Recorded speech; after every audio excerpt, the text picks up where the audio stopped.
안녕하세요. 건양대 의료원의 김종엽입니다. 오늘은 저번 시간에 마저 설명드리지 못했던 논문 주제 선정 노하우 뒷부분에 대한 이야기를 해드리려고 합니다. 제가 저번 시간 간단하게만 요약해드리면요. 아이디어가 떠오르면 문헌 리뷰해보고 기존 연구가 운 좋게도 정말 한 편도 없다면 알비 빨리 달려가가지고 후약 연구부터 하시고 전향 연구를 하는 방법으로 순서를 진행하시면 좋을 거라고 말씀을 드렸고요.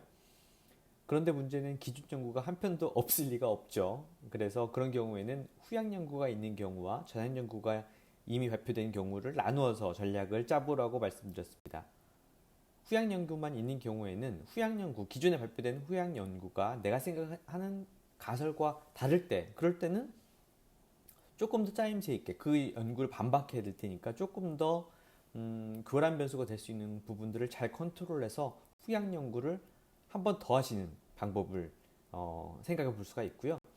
이미 내가 생각하는 가설과 같은 후약 연구가 있을 경우에는 이제는 후약 연구들로는 어느 정도 방향성이 잡혔기 때문에 이 부분을 확인할 수 있도록 RCT를 전향 연구를 설계를 해서 그 가설을 검증하는 연구를 하셔도 충분히 퍼블리시의 가능성이 있습니다.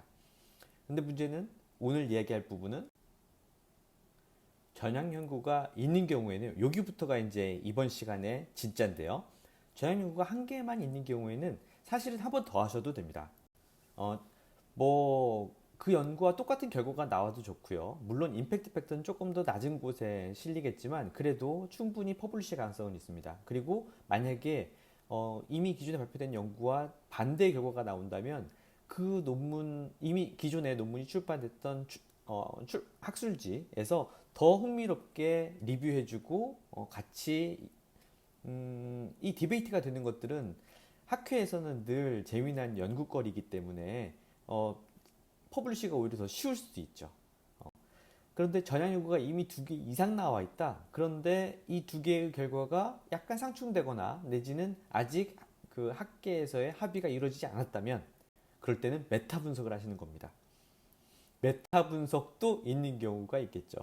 그 경우에도 포기하시면 안 되고요. 메타 분석 이후에 RCT가 몇 개가 있는지 혹시 나온 건 없는지도 분석을 하셔야 됩니다. 메타 분석이 있다는 거는 이미 RCT가 여러 번 쌓였음에도 불구하고 임상과에 해당하시는 연구자들 사이에서 그 주제에 대한 합의, 그러니까 정답이랄까요? 이런 것들이 아직 밝혀지지 않았다는 걸 의미하거든요. 그래서 메타 분석 이후에도 RCT가 계속되는 경우가 대부분입니다. 메타 분석이 있는데 메타 분석 이후에 RCT가 한 개만 있다면 이런 경우는 충분히 RCT를 한 번 더 해보실 수도 있고요. 또 메타 분석 이후에 RCT가 두 개 이상이라면 이때는 두 개가 이상이 쌓였는데 기존의 메타 분석의 결과와 메타 분석 이후의 RCT 결과가 대부분 같지 않거든요. 같지 않기 때문에 그러니까 메타 분석 기존에 있던 메타 분석과 RCT 결과들이 계속 같다면 이제 후발주자로 연구된 RCT들이 출판될 가능성이 매우 낮았겠죠. 그럼에도 출판이 됐다는 이야기는 대개는 방향성이 다르기 때문입니다. 그렇다면 그것들을 추가로 합쳐서 메타 분석을 다시 할 수 있습니다. 제가 봤던 기억으로는 총 메타 분석만 6번씩 있는 주제도 있었어요.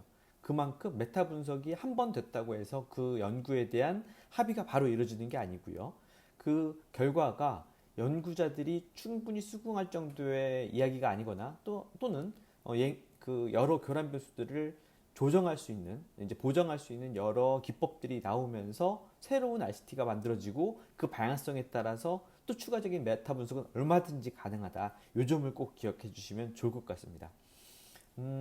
저는 그래서 어떤 연구 주제라도 이게 이미 출판된 게 있다라고 해서 포기하지 마시라는 얘기를 오늘 드리고 싶었고요. 또 한 걸음 더 나아가자면 연구 주제를 가장 쉽게 찾는 방법은